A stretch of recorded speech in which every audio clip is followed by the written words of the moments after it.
Oh yeah.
Don't be fooled by the rocks. I'm still MSCHDK RC on the block.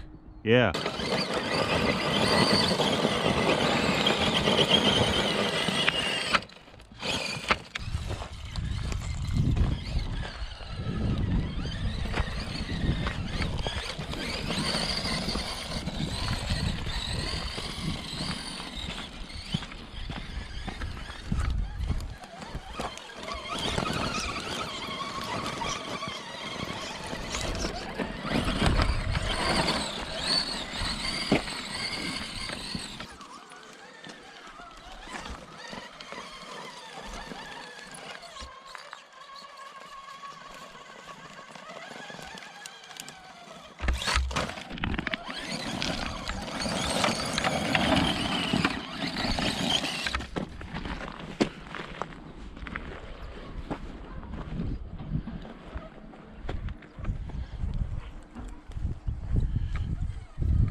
In the cellar, and I don't have a Gatekeeper in my hand.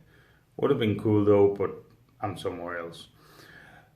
Yeah, the rules are the usual. You can skip this part because it's just gonna be this guy talking, and there will be unfortunately no more Gatekeeper footage. You watched it in the good lighting and hopefully up and close, and so you could see what it is.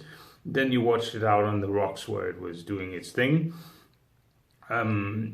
I think I mentioned in the video that I like the Gatekeeper, and I think I hope it came through in the video because I do like that machine a lot.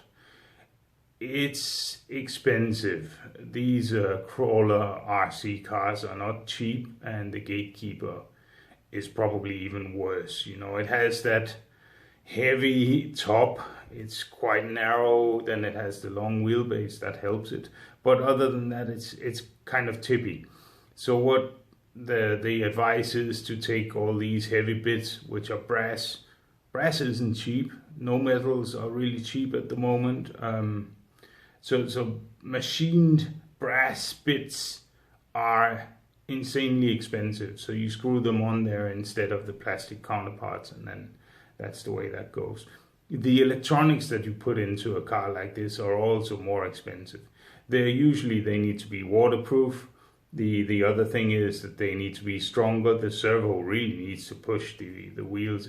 If the car is standing on the front wheels, then you got all the weight of the car. It needs to still be able to push it. The motor, that amazing Hobbywing Fusion 1800, it's just some sort of torque machine that will just bring the Gatekeeper over anything in its way.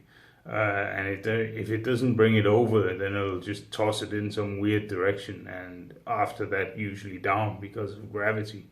So and that's also what happens with driving these crawlers. You know, it's a completely different thing than driving a buggy. Even four-wheel drive buggy, it's completely different. You know, you drive on the surface all the time, but here you're actually up somewhere else than down on the surface, so you can fall down. Usually a buggy can't fall down because it's already down on the ground. But the wheels are also in contact with things on different parts of the wheel, so it might actually push the car in a different direction. So that's the fun of it, and it really does offer that fun. You gotta learn all these weird things with this car, and the Gatekeeper is even more quirky because it has strange suspension and all of that stuff. So what I did was I watched a lot of videos, and I thought I learned a lot of stuff. But sometimes when you're there, then the car just does something weird, and you don't really. I'm like, oh, what the hell happened here? So that's how that goes. well, the Gatekeeper is a powerful machine, and if I compare it to a buggy, which I already started with, when we're in the winter time, when the element is hostile, then you just can't drive a buggy, not even a 4-wheel drive. But you just put some other wheels on the Gatekeeper, some gigantic wheels, and it'll plow through snow and nasty things even.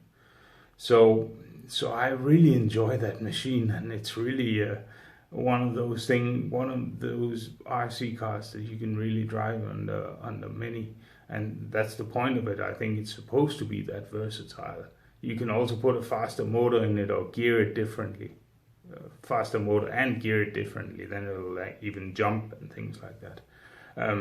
But this one is more like a crawler because I have rocks, so that's what's cool.